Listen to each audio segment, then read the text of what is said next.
Baik saudara, kita akan membuka Alkitab kita dari Ibrani pasal yang ke-9.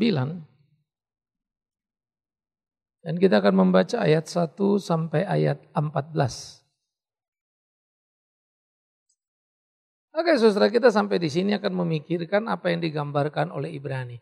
Menarik ketika kemudian Ibrani mengungkapkan dan mengkorelasikan bagaimana hubungan PL dan PB.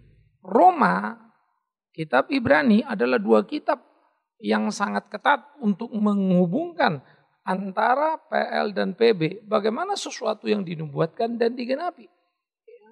Dan kedua kitab ini adalah satu kitab yang tergolong sulit untuk dipahami. Bukan tidak bisa. Nah, ini menjadi sangat penting. Karena dengan memahami kedua kitab ini sejatinya kita akan menemukan satu pemahaman yang utuh. Ada apa sebetulnya yang terjadi di perjanjian lama, mengapa begitu, dan bagaimana memahaminya di dalam perjanjian yang baru. Nah saudara-saudara, ini menjadi penting bagi kita untuk meneropong dan melihat sehingga dengan demikian kita memahami semuanya. Ya. Mengapa? Karena nyatanya gereja sampai sekarang pun banyak sekali yang masih salah. Lalu semua ribut dengan simbol-simbol, tanda-tanda di PL yang kemudian menjadi diangkat dan dibesar-besarkan. Sehingga justru terjadi downgrade terhadap pemaknaan di perjanjian baru. Mirisnya, orang merasa itu adalah sebuah penemuan. Mirisnya, orang merasa itu adalah sebuah keunggulan. Nah inilah bahayanya. Nah oleh karena itu mari kita mulai melihat dulu secara perlahan-lahan. Apa yang dikatakan Ibrani menjadi menarik. Pertama dikatakan memang perjanjian yang pertama juga mempunyai peraturan-peraturan untuk ibadah dan untuk tempat kudus buatan tangan manusia. Pertama menunjuk yang lama yaitu PL. Bagaimana segala sesuatu dibuat, ya, peraturan-peraturan. Nah istilah tempat kudus buatan tangan manusia. Karena bait Allah atau kemah sembahyang yang dibuat dengan 3 tempat, ruang kudus, maha kudus di dalam dan di luar yang disebut pelataran, adalah dibuat dengan tangan manusia. Tetapi surga yang kepada kita, Yesus berkata, ya bagaimana? Bahwa dia adalah pemilik surga dan akan kembali ke tempatnya. Bukan buatan tangan manusia. Nah, dua istilah ini dengan segera mengajar kita betapa PL menjadi simbol yang bisa dilihat dengan mata untuk memaknai apa nanti yang kita maknai secara rohani di PB. Artinya lagi, PL kita perlukan menjadi satu gambaran untuk mengerti penuh apa yang dijanjikan Tuhan. Ya, sehingga apa yang kita lihat dengan mata telanjang akan kita lihat dengan mata iman. Nah, itulah PL ke PB. Karena itu balang siapa yang tidak mau belajar PL sama baiknya seperti belajar PB. Celakalah dia. Karena dia akan menafsirkan dengan cara yang kacau balau. Tapi barang siapa memperhatikan PL PB dengan teliti, berbahagialah dia. Karena dia akan mendapatkan kebenaran yang utuh. Ya. Nah, oleh karena itu ketika digambarkan bagian itu, maka dengan segera penulis Ibrani melukiskan apa yang ada di dalam kemah sembahyang. Dikatakan ada dipersiapkan satu kemah, yaitu bagian yang paling depan. Di situ terdapat kaki dian, meja roti sajian, bagian ini di tempat sebut tempat kudus. Ibrani menggambarkan ruang daripada kemah sembahyang, ya, tempat suci dan maha suci atau tempat kudus, maha kudus. Maka digambarkan di tempat yang kudus tadi, ada di sana kaki dian, ada meja roti, sajian. Ya, ini menjadi bagian-bagian ritual yang dikerjakan ketika umat itu datang dan mengakui dosa-dosa mereka. Nah, tetapi kemudian penulis Ibrani mau mengajak kita kepada dua prinsip penting ini. Ruang kudus, kaki dian, yaitu kaki yang kemudian ada 6, satu tengah, 7. Lalu seperti bunga badam di atasnya terbuka, kelopaknya begitu ya. Adalah menimbulkan apa? Menyimbolkan 7 itu perfect, ya, sempurna. Karena 1 adalah angka yang berarti esa, 2 itu adalah balance atau seimbang, 3 itu kemenangan, 4 itu angka penjuru bumi, barat, timur, selatan, utara. 5 jarang dipakai, 6 angka manusia yang juga berarti angka gagal. Itu sebab disebut antikristus itu 6, 6, 6. Cuma bilangan manusia dan gagal, gagal, gagal. Jangan takut. Lucunya orang Kristen sekarang malah takut sama angka 6, 6, 6. Kita ini memang sudah aneh bin ajaib settingan kita. Gitu ya. 7 itu sempurna. 7 kaki dian, 7 meterai, 7 sangkakala dan seterusnya. 8 itu oktagonal, jarang dipakai biasanya untuk arsitektur. Ya, tetapi no meaning. 9 juga jarang, tetapi beberapa orang menafsirkan sebagai mulia. Nah, tetapi yang jarang juga Alkitab pakai 9. 10 itu genap, bulat, ya. Maka kalau dikatakan Saul mengalahkan beribu-ribu, Daud berlaksa-laksa, saudara tidak perlu menghitung 10.000 dan kemudian 1 juta. Tapi banyak, Daud lebih banyak, begitulah. Itu kalimatnya. Ya, sehingga istilah genap banyak. 144.000 orang diselamatkan yang ada di surga adalah dari 12 kali 12 kali 1.000. Artinya apa? 12 suku PL, 12 rasul PB, 1.000 itu banyak. Banyak orang yang diselamatkan baik dari PL, PB. Yang kemudian diklaim angkanya 144.000 baik oleh saksi Yehova. Lucunya cara tafsir saksi Yehova diikuti juga oleh kelompok orang Kristen sekarang. Kita masuk yang 144.000. Bodohnya, waktu dia bilang gitu pasti dia gak kebagian. Karena sepanjang 2000 tahun udah lebih dari 144.000 orang beriman, bukan? Si Abraham apa sudah ngebooking tempatnya. Habislah kita ini. Ya, jadi sudah full capacity. Nah, oleh karena itu mari kita pahami. Pak, bagaimana sih Bapak bisa berasumsi gitu? Baca dari belakang, dari awal itu udah kelihatan kok. Asal semua pasal dibaca, jangan dicomot-comot. Clear sekali. Saya sudah menyelesaikan kitab Wahyu, PA kan itu 2 kali. Sehingga waktu baca kadang-kadang saya jadi tersenyum kecut sendiri. Begitu terangnya. Tapi orang bisa salah. Karena mau baca sepotong-sepotong, comot semaunya. Ambil yang dia mau. Tidak bisa begitu. Nah, kita sekarang kembali ke kaki Dian sebagai simbol sempurna. Kaki Dian itu di situ nanti ditaruh lilin yang menyala. Ya, Yesus bicara kata jadilah garam dan terang dunia. Nah, lilin memang menggambarkan terang. Hadirnya terang yang menerangi dan terang yang sempurna. Tapi ingat, ini simbolnya. Sehingga kesempurnaan terang adalah Kristus dan kita adalah kaki Diannya Kristus. Ya. Di mana terang Kristus nyata pada hidup kita. Kitalah kaki Diannya dia. Dan dialah terang itu. Ya. Nah, oleh karena itu gambaran di dalam ruang kudus yang menggambarkan dengan segera kekudusan yang sempurna yang seharusnya ada di ruang kudus itu. Lalu di sana juga ada roti sajian. Roti sajian itu adalah 12 roti ditaruh di sana, bersusun 6-6, ya. Mengapa 12? Dari 12 suku. Yang kedua, kenapa ditaruh roti sajian? Mengingatkan bagaimana orang Israel hidup dari roti yang datang dari Tuhan. Dan nanti mana simbol kehidupan itu ditaruh lagi di tempat tersendiri. Nah, oleh karena itu saudara, bagaimana bukti janji Tuhan memelihara umat itu dengan 12 roti, artinya 1 suku, 1 roti dapat 1. 5 roti 2 ikan, 5.000 orang diberi makan, belum termasuk perempuan dan anak-anak. Sisanya berapa? 12 bakul. Simbol dari pemeliharaan Allah lebih dari cukup untuk bangsa siapa? Israel. Sudah makan pun mereka masih punya masing-masing 1 suku, 1 bakul. Itu gambarannya. Sehingga tiap kali apa Yesus melakukan sesuatu itu menarik luar biasa sekali.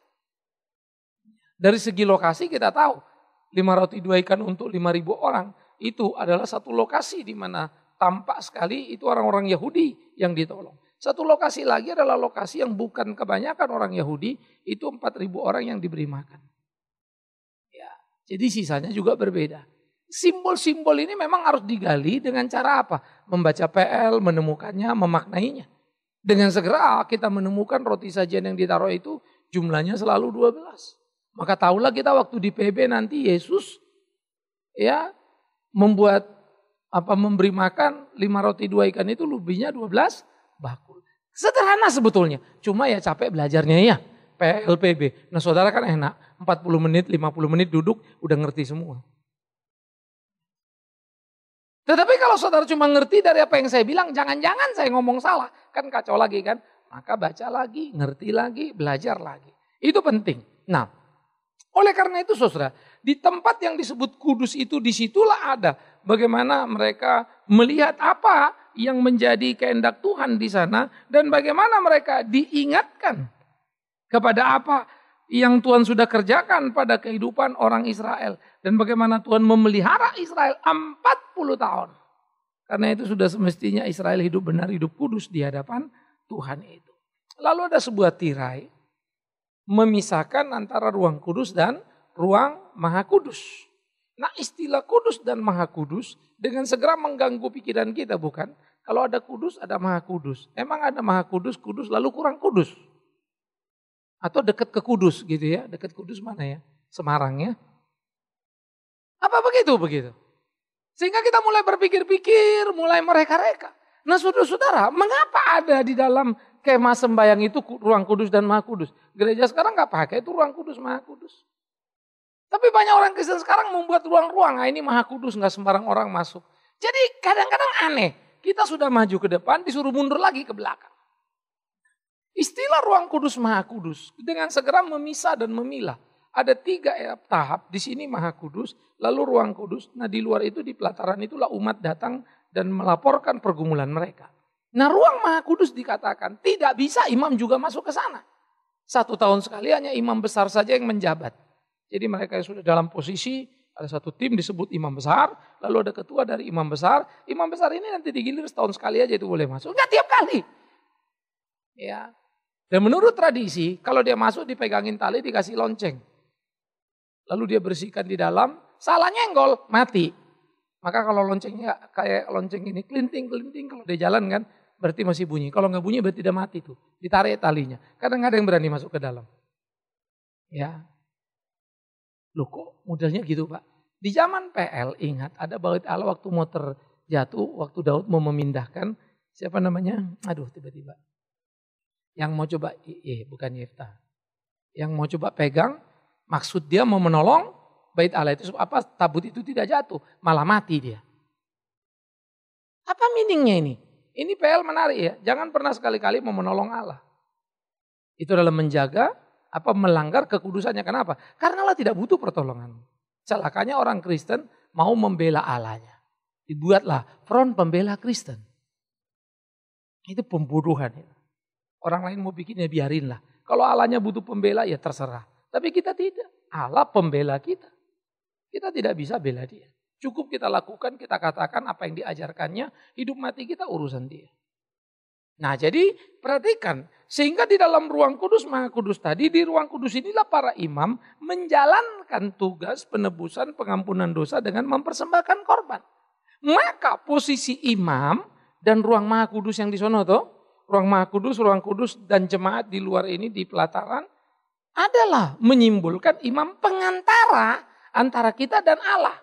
Ruangnya pun bersekat di tengah-tengah di ruang kudus inilah imam berseliweran.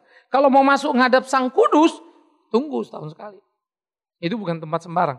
Di sana adalah diyakini, dipahami dalam konteks keagamaan Allah bersemayam.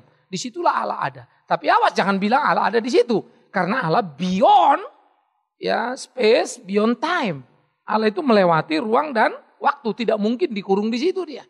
Dia lebih dari itu. Tapi itu simbolnya yang dilihat mata. Nah perhatikan. Sehingga dengan begitu tahulah kita dia ada di sana. Karena itulah di ruang maha kudus itu, di baliknya ada tempat yang maha kudus. Disitulah terdapat mezbah pembakaran ukupan dari emas. Ya. Tabut perjanjian yang seluruhnya disalut dengan emas.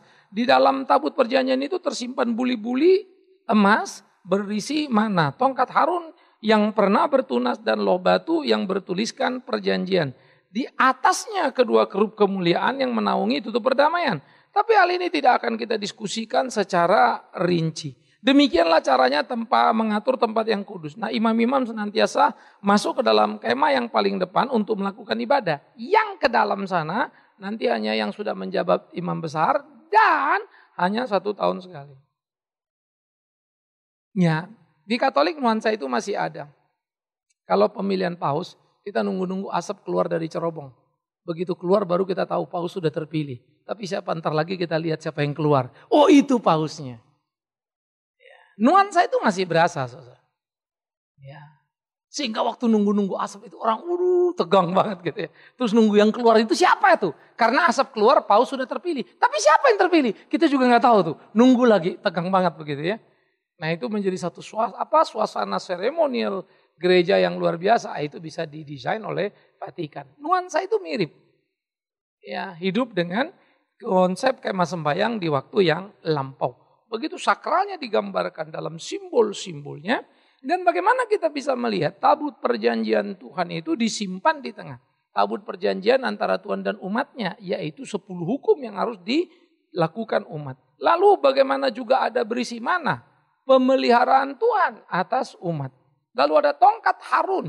Ya, tongkat bertunas itu maksudnya tongkatnya bukan kemudian ada tongkat lalu ada tunasnya lalu tumbuh gitu ya. Saudara jangan bayangkan begitu. Dikeluarkan, digambarkan keluaran bagaimana Harun adalah imam pertama. Ya, tongkat Harun adalah tongkat imam yang membimbing umat, itu simbolnya. Walau Harun sendiri pun gagal mendidik anak pertamanya. Dan Tuhan tampar anak pertamanya yang jadi imam. Karena kacau. Ya, nanti baru anaknya yang kemudian diangkat. Jadi kalau kita melihat sebetulnya belajar sepenuhnya, kaget-kaget kita. Itu kan imam baru the first begitu ya. Mestinya kan mulus hebat kan? Enggak juga tuh, baru generasi kedua. Udah babak belur. Sehingga akhirnya Alkitab menceritakan kita. Belum bergenerasi-generasi kau, sudah rusak pada dirimu. Luar biasa ya. Maka perlu sekali kita hati-hati sebagai gereja Tuhan. Untuk mencermati diri dan jangan pongah. Jangan pikir anak pendeta lalu akan jadi baik seperti bapaknya pendeta yang baik misalnya. No. Ya, Samuel gagal mendidik anaknya juga. Ini ketakutan seharusnya menjadi kita. Bagaimana kita bergumul bertuhan. Supaya sungguh-sungguh bagaimana menolong mereka mengenal Tuhan. Nah ini pertandingan kita. Nah, saudara-saudaraku yang kekasih. Bagaimana kemudian ruang suci tadi, ya ruang maha kudus tadi. Di situ ada, sehingga bertunas adalah bagaimana tongkat itu menjadi sebuah kepemimpinan di dalam hidup orang Israel regenerasi. Istilah tunas Daud artinya keturunan Daud. Tapi keturunan Daud kan bukan berarti bukan keturunan Yakub kan. Ya keturunan Yakub juga dong. Cuma Daud mau representasikan kerajaan yang Allah dirikan. Loh kok bukan tunas Saul? Karena Saul tidak dianggap Tuhan. Itu kan pilihan orang Israel. Pilihan Tuhan adalah Daud. Tapi tidak disebut tunas Salomo. Ya. Hei Yakub, itu juga menunjukkan sebutan kepada Israel. Umatku, kebun anggurku, itu istilah yang berbolak-balik disebutkan. Sehingga tongkat bertunas adalah menggambarkan penyertaan Tuhan yang terus menerus atas umat itu. Dialah gembala yang sejati bagi umat kepunyaannya itu. Nah itu ada di ruang maha kudus. Dialah sang maha kudus itu. Pemberi hidup tadi, pemimpin tadi yang terus menerus membawa umat itu di dalam kesetiaan yang penuh. Ya. Dan emas adalah simbol kemurnian yang teruji. Karena emas kalau dibakar ya tetap emas, gak bakal berubah dia. Nah, jadi semua totally di dalam nilai-nilai yang ada menggambarkan kekudusan dan kehadiran yang sempurna Allah di ruang yang maha kudus. Tetapi perhatikan, ruang kudus, maha kudus ada satu tirai yang memisahkan. Nah nanti tirai ini waktu Yesus mati di atas kayu salib, tirai ini apa? Terbelah dua. Tapi bukan dari atas ke bawah ya, bukan dari bawah ke atas, dari atas ke bawah. Kristus sendiri dalam matinya memecah tirai itu sehingga tidak lagi ada batas. Sehingga imam sebagai pengantara juga tidak ada lagi. Loh, maksud Bapak nggak ada pendeta? Pendeta ada tapi bukan pengantara. Karena Anda kalau mau berdoa pengampunan dosa nggak usah cari pendeta lagi. Pak, saya berdosa, berdoalah pada Tuhan. Nggak perlu lagi. Saudara bisa langsung berdoa kepada Tuhan. Karena itu disebut orang percaya kamu adalah imamat yang rajani, umat kepunyaan Allah yang memberitakan perbuatan besar. Imamat itu imam, rajani itu raja, memberitakan perbuatan itu kenabian. Maka semua orang Kristen adalah pada dirinya dia imam, nabi dan raja as a function. Fungsinya ya, bukan jabatannya. Ya. Sebagai imam kita boleh memohon pengampunan dosa direct kepada Allah. Tidak perlu imam pengantara. Sebagai raja kita bukan lagi budak dunia. Tapi pengelola penguasa atas dunia karena anak Tuhan. Makanya kamu jangan lagi mirip dengan dunia ini. Dan sebagai nabi kita menyuarakan kebenaran itu. Bersaksi bahwa Tuhan itu adalah Tuhan yang hidup itu. Jadi fungsi kita sebagai orang percaya sama. Baik pendeta maupun jemaat. Semua kita punya tugas peran. Hanya saja pendeta diangkat dari antara jemaat menjadi pendeta. Tugasnya menjadi ekstra lebih berat ketimbang jemaatnya. Seperti Yakobus bilang, jangan semua orang pengen jadi guru. Guru akan dituntut lebih. Tapi kalau Tuhan panggil kamu jadi guru, kamu gak boleh menolak. Maka laksanakanlah sesuai dengan peran yang Tuhan sudah berikan. Tetapi semua kita mempunyai fungsi yang sama untuk melakukan apa yang menjadi kehendaknya. Nah kemudian di dalam tabut tadi dikatakan ya di atasnya ada kedua kerup kemuliaan yang menaungi tutup perdamaian. Tapi hal ini tidak bisa kita bicarakan secara terinci. Karena memang penulis Ibrani hanya sekedar satu close up saja kepada satu cepretan saja, satu foto yang general kepada situasi di kemah sembahyang. Lalu baru dia masuk, saudaraku. Oleh karena itulah dia menceritakan bagaimana caranya tempat yang kudus itu diatur. Dan imam-imam senantiasa masuk ke dalam kemah yang paling depan untuk melakukan. Sementara yang paling dalam tadi imam besar dan itu hanya setahun sekali. Maka dikatakan saudara, dengan ini Roh Kudus menyatakan bahwa jalan ke tempat yang kudus itu belum terbuka selama kemah yang pertama itu masih ada. Maka hakikat dari kemah sembahyang adalah belum ada kehadiran Allah. Hakikat dari kemah sembahyang adalah keterbatasan umat karena masih memerlukan pengantara imam. Sementara si imam besar yang masuk ke ruang Maha Kudus, sebelum masuk dia mesti mempersembahkan korban untuk dirinya sendiri. Betapa lemahnya imam besar itu. Ternyata sama aja ya. Cuma jabatannya imam besar boleh masuk ke sana. Tapi juga harus memberikan korban penebusan dosa. Jadi dia memberikan korban penebusan dosa atas dirinya. Ya, juga umat yang dipimpinnya. Nah saudara-saudara, itulah gambarannya. Nah kemudian menjadi menarik ketika dikatakan sampai nanti, ya kan, akan datang yang aslinya. Realitanya yang sesungguhnya itu apa? Nah itulah Kristus itu. Nah oleh karena itu saudaraku yang kekasih, Ibrani ketika di dalam perjanjian baru tidak pernah memusingkan lalu bicara detail-detail lagi soal PL dan kemah sembahyang. Sekarang banyak sekali sesi-sesi khotbah yang luar biasa, seminar tentang kemah suci. Saya tidak ngerti lagi orang udah di depan kok mundur ke belakang. Pelajaran sudah SMP kok balik ke SD. Tetapi itulah kita. Sehingga mana yang penting, yang priority kita nggak tahu lagi. Ya. Maka Ibrani bilang kita tidak mendiskusikannya secara terinci. Karena itu kemarin di PL itu. Sampai mereka ribet, hati-hati salah senggol bisa mati, beginilah begini. Itu ribetnya setengah mati peraturannya. Itu membuat imam itu seringkali dianggap tidak tersentuh, untouchable itu. Maka imam itu nggak boleh kesenggol itu. Orang mau mesti tunduk, imam pun ngomong udah kayak Allah dibikin suara yang serem-serem begitu ya. Ya kenapa? Penuh gitu kan. Jadi orang mau ketemu dia, itu format itu sampai sekarang begitu. Ada seorang pendeta yang sering KKR datang ke Indonesia. Wartawan kita mau foto, nggak boleh, semua dilarang. Karena mengurangi kemuliaannya. Buset, karena kamera katanya kurang. Sampai dijelaskan saya sampai marah sama wartawan saya. Kan lu geblek lu. Aduh Pak semua. Saya cek ke wartawan lain, iya Pak kita juga nggak dapet. Tapi fotonya ada beredar di mana-mana yang diambil sendiri. Rupanya kalau bayar kemuliaannya tetap. Nggak bayar jadi berkurang. Saya bilang gila ya. Tapi bisa loh gereja gitu. Dan jemaat itu amin-amin aja. Saya sakit kepala itu. Miris ya. Makanya kita perlu hati-hati sekali di dalam kehidupan-kehidupan seperti ini saudaraku yang kekasih. Perlu untuk berjaga-jaga. Nah bagaimana kita bisa melihat di dalam pergerakan yang luar biasa itu. Maka Roh Kudus menyatakan kepada kita jalan yang pertama masih ada berarti tempat kudus belum terbuka. Sampai Yesus mati dibukalah. Kalau udah dibuka ya udah bypass dong, udah bebas kan. Jangan balik lagi, lalu dikotak-kotakin lagi. Kan lucu kan.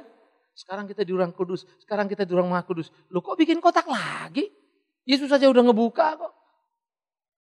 Ya, makanya Yesus bilang rubuhkan bait Allah itu kubangun dalam 3 hari. Alkitab sudah menggambarkan kemah sembahyang adalah simbol kehadiran Kristus. Dan Kristus hadir maka ditampakkanlah dengan sobeknya tirai pemisah itu. Terbukalah semuanya. Maka dengan terbuka semua jangan dipasang lagi tirainya. Jangan balik lagi ke sana. Tapi cukuplah kau tahu supaya gambaran itu ke depan oh ternyata ini loh.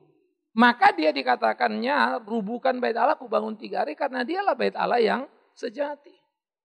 Nah itu sebab menjadi lucu lagi. Kenapa orang sekarang masih berdoa pergi ke Israel. Rindu bait Allah ketiga dibangun lagi. Ini kan sakit kepala kita ini. Bait Allah pertama dibangun Salomo. Lalu dihancurkan oleh Babel. Dibangun lagi itu kedua. Lalu dihancurkan oleh Titus. Katanya ketiga ini mau didirikan lagi.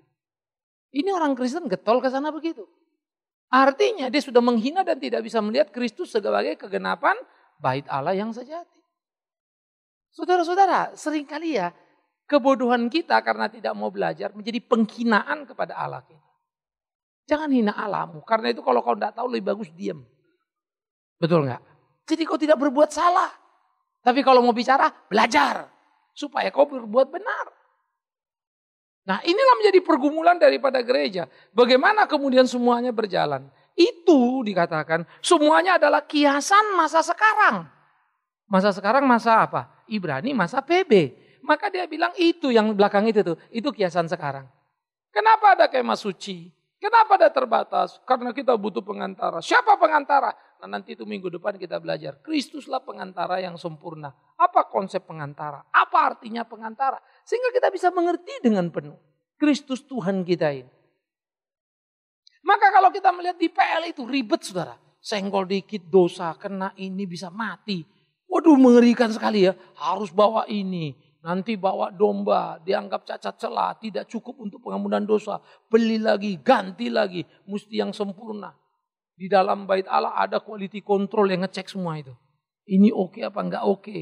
Lalu kemudian hari mereka lihat ini cuannya bagus gitu ya. Dijuallah domba di pelataran bait Allah. Kalau beli domba pelataran bait Allah ada stempelnya pasti lulus quality control. Tapi harganya lebih mahal 15-25%. Imam-imam berdagang dari dulu itu. Sehingga mereka memperkaya dirinya dan mereka menekan umat dengan segala kebutuhannya. Sampai sekarang pun mirip saja. Miris ya. Harusnya gereja itu berubah. Harusnya orang kita itu bergairah. Cukup dong pelajaran di waktu lampau itu. Masa masih kecemplung ke situ lagi dan ke situ lagi dan ke situ lagi. Oleh karenanya lah saudara-saudaraku. Semuanya itu makanan, minuman, basuhan, semuanya peraturan-peraturan untuk hidup insani. Yang hanya berlaku sampai kapan? Tiba waktu pembaruan. Apa itu? Ya perjanjian baru. Nah itu istilahnya. Bukan berarti yang lama tidak berlaku. Tapi tergenapi. Karena yang lama itu adalah gambar seperti kita mau mendesain sebuah bangunan. Kalau kita sudah punya format dasarnya, ini pondasinya, tinggal bangun ke atas jadi bangunan. Tapi bukan pondasinya kita buang. Memang hari ini yang kelihatan semua cuma pondasi, kelihatan loh. Tapi begitu jadi bangunan kan pondasinya gak kelihatan kan. Tapi bukan hilang, dia di bawah. Karena bangunan sudah selesai. Begitulah kita. Seluruh firman itu menjadi dasar di mana kita berdiri. Dan kita adalah bangunan yang sudah dituntaskan oleh kematian Yesus Kristus itu. Maka terhadap Yesus itulah kita terikat dan mengikat diri kita. Tapi tidak bisa melupakan perjanjian lama. Karena kita harus belajar betapa mahalnya harga dia. Dengan menghitung berapa domba, berapa lembu yang mati gara-gara dosa manusia. Saya pernah ajak orang berhitung secara ekonomis. Kan?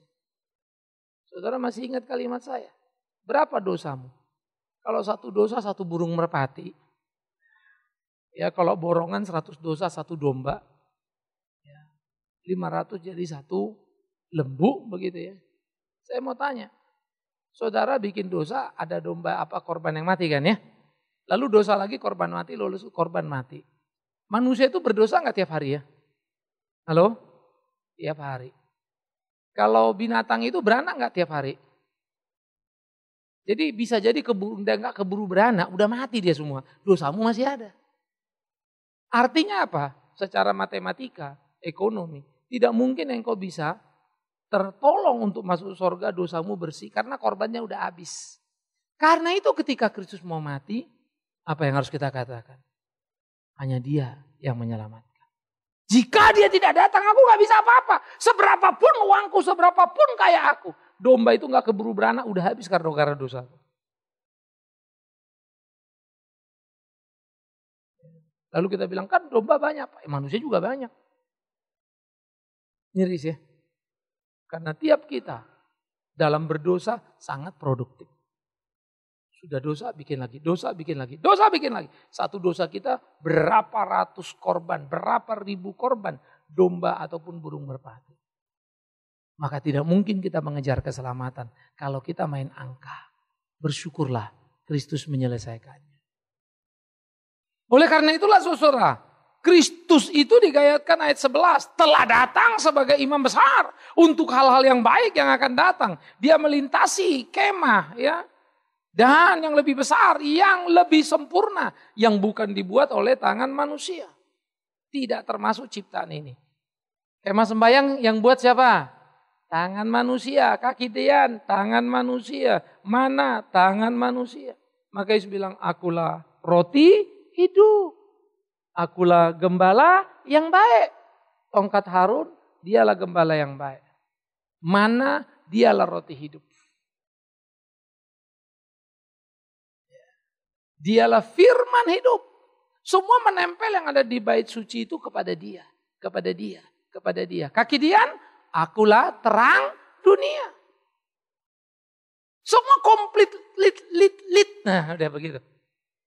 Kristus itulah kita pandang dan kita lihat. Dan dia menggenapi segala sesuatu. Maka patutlah kita bersyukur karena itu. Kalau kita berhitung-hitung dalam melayani Tuhan. Bukankah kita jahat sekali? Jahat sekali. Karena itu jangan pernah berhitung dalam melayani Tuhan. Kita harus menjalankan apa yang Tuhan mau. Sehingga ia telah datang membawa yang sempurna. Yang bukan buatan tangan manusia. Tapi Allah sendiri mengukirnya di dalam Kristus Yesus Tuhan kita. Dan ia telah masuk satu kali untuk kapan? Selama-lamanya. Ke dalam tempat yang kudus bukan dengan membawa darah domba jantan. Tapi apa? Darahnya sendiri. Dan dibukanya tabir bait suci yang menghalangi ruang kudus maha kudus. Pertama dia datang. Satu kali untuk selama-lamanya. Karena imam memberikan korban berkali-kali. Yesus satu kali. Karena imam memberikan darah domba, Yesus darahnya sendiri. Karena itulah dia harus manusia yang suci. Bagaimana ada manusia yang suci? Mana ada? Kenapa Yesus bisa jadi manusia yang suci? Oh karena dia dari surga. Bukan saja. Karena dia tidak dilahirkan oleh keinginan pria dan wanita. Sehingga Roh Kudus memakai Maria. Seorang perawan itu untuk melahirkan. Ini bukan hanya sekedar satu kebetulan saudara. Rancang bangun hebat. Tetapi kemudian orang bilang, ngarang-ngarang, mana ada perawan melahirkan.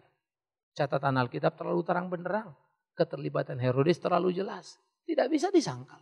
Bukan hanya orang yang percaya padanya jadi saksi. Termasuk orang yang melawan dan membantah, artinya mengakui ada fakta. Ada dua agama besar di kolong langit ini, yang paling besar Islam sama Kristen. Menurut statistik yang diklaim Islam, per bulan lalu itu memasuki 2014, jumlah Islam lebih banyak daripada jumlah Kristen. Ya, tapi namanya statistik tergantung siapa bikin apa kan begitu ya. Tetapi paling tidak itu klaim mereka. Mulai hari ini, itu judulnya Islam adalah yang terbesar. Asa kuantitatif. Tapi dalam riset sebetulnya memang ada kemungkinan. Karena pertambahan orang Kristen secara persentage memang sedikit lebih besar dari Islam. Tapi pertambahan secara jumlah Islam lebih besar dari Kristen. Kok bisa Pak? Karena anaknya banyak. Kok banyak Pak? Karena istri boleh 2-3 kali. Tolong jangan daftar sama saya Pak. Demi Kristen saya juga rela kawin 2-3 kali. Supaya kita tambah banyak Pak. Demi Tuhan ku tolak permintaanmu itu. Jangan juga kau jadi gila kan. Lalu semua pada mau kawin 10 kali. Supaya anaknya banyak. Tetapi ini menarik. Secara persentage. Yang paling bertumbuh secara pesat adalah free thinker.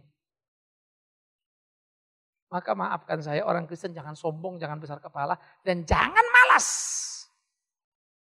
Giatlah bekerja. Paling tidak bagian kita selama kita hidup kita selesaikan. Bahwa kita cuma menabur benih, nanti orang menuai, itu tidak penting. Tidak usah sombong kita kalau menuai, jangan menangis kalau menabur. Kita mesti terus kerjakan. Nah, ketika Kristus mengerjakan apa yang dikerjakannya digenapi. Apa yang digenapinya? Apa yang ditabur para nabi itu.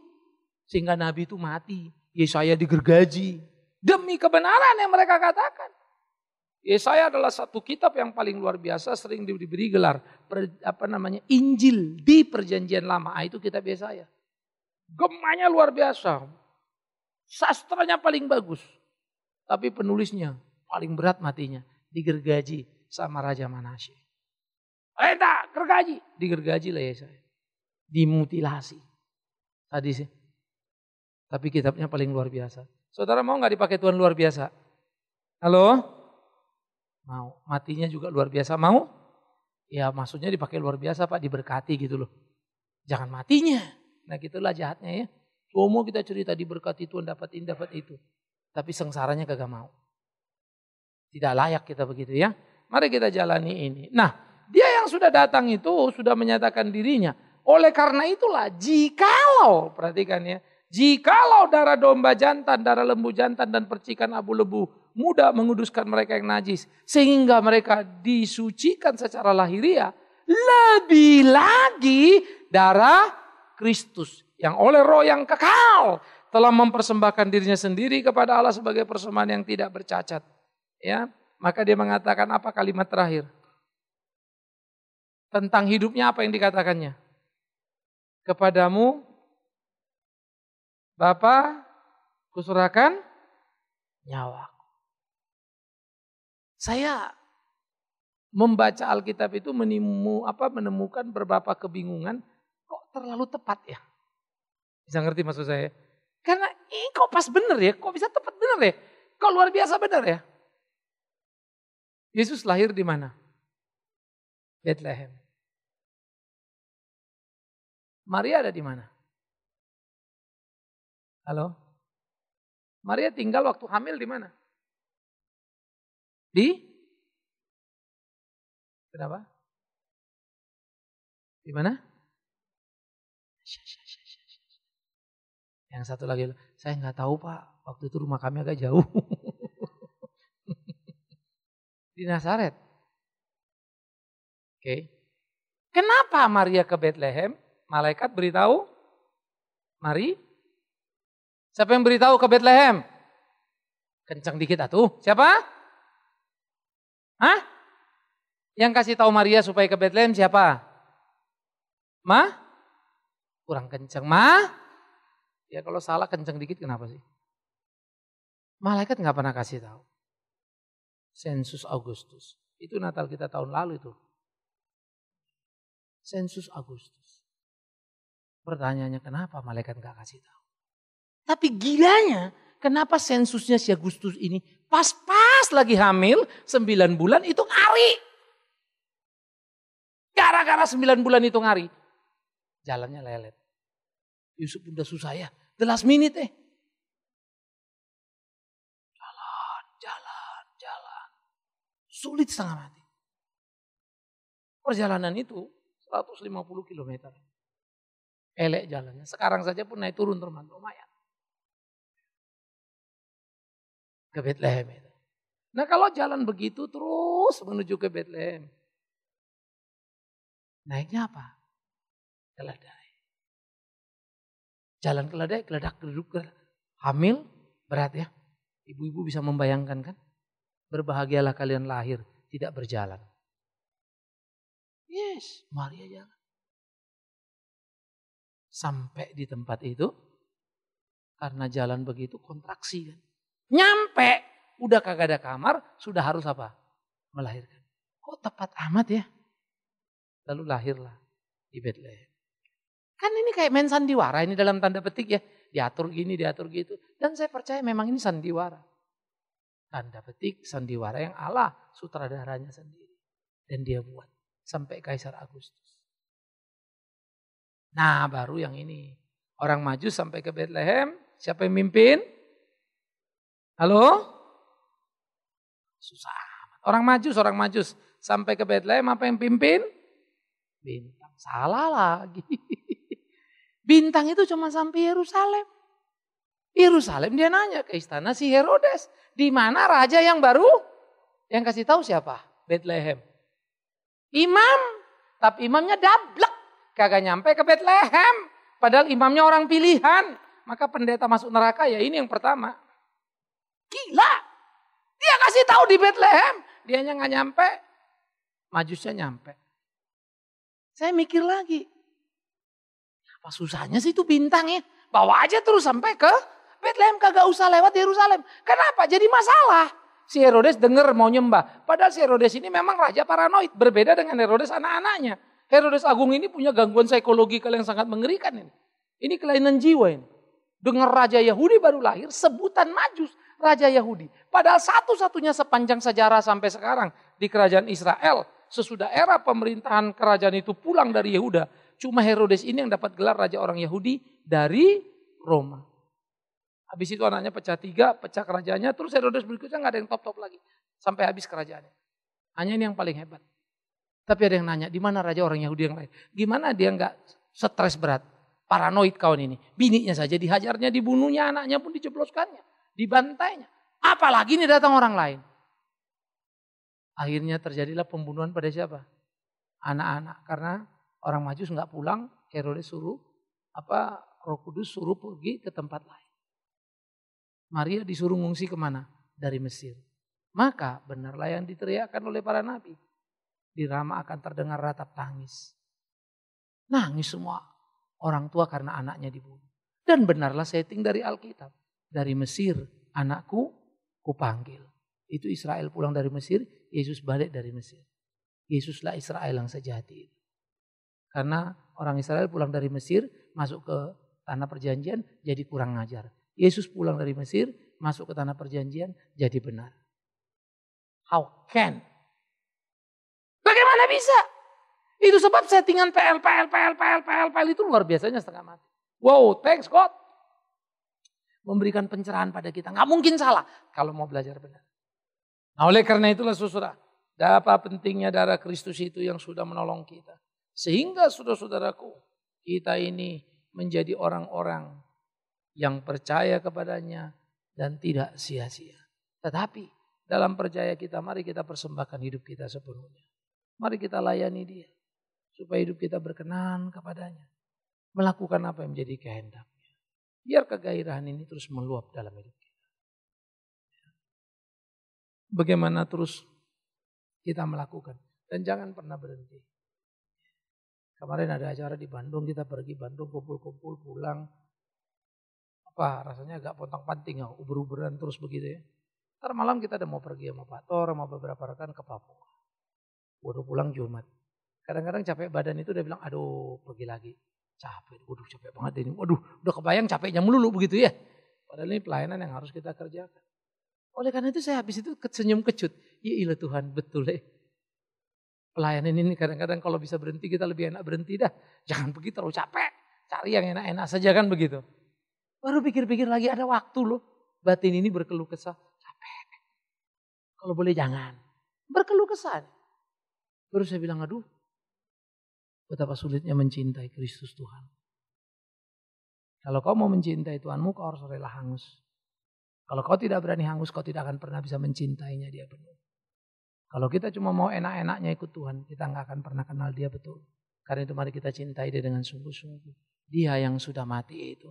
Sehingga pendamaian sempurna yang dikerjakannya menjadi warisan kita, menjadi milik kita. Biarlah Tuhan menolong kita. Biarlah Tuhan memimpin kita. Memampukan kita hidup sesuai kehendaknya. Amin. Kita tunduk kepala. Kita ambil waktu teduh. Kita berdoa pribadi.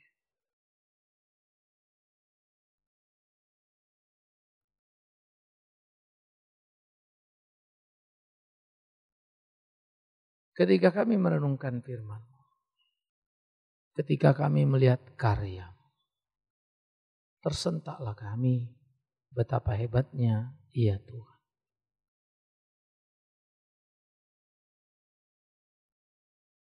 Hari ini, ajaib pemeliharaanmu. Terang benderang kami melihat bagaimana perjanjian lama melukiskan kehancuran hidup manusia, pengharapan yang diberikan. Terang benderang kami melihat perjalanan jatuh bangun dalam beriman. Terang benderang pula kami melihat bagaimana janji digenapi. Keselamatan itu tiba dalam Kristus Tuhan kami. Terima kasih. Karena itu ya Tuhan tolonglah kami di hidup kami setia mengiringmu. Berjalan di jalanmu untuk puji hormat bagi nama-Mu.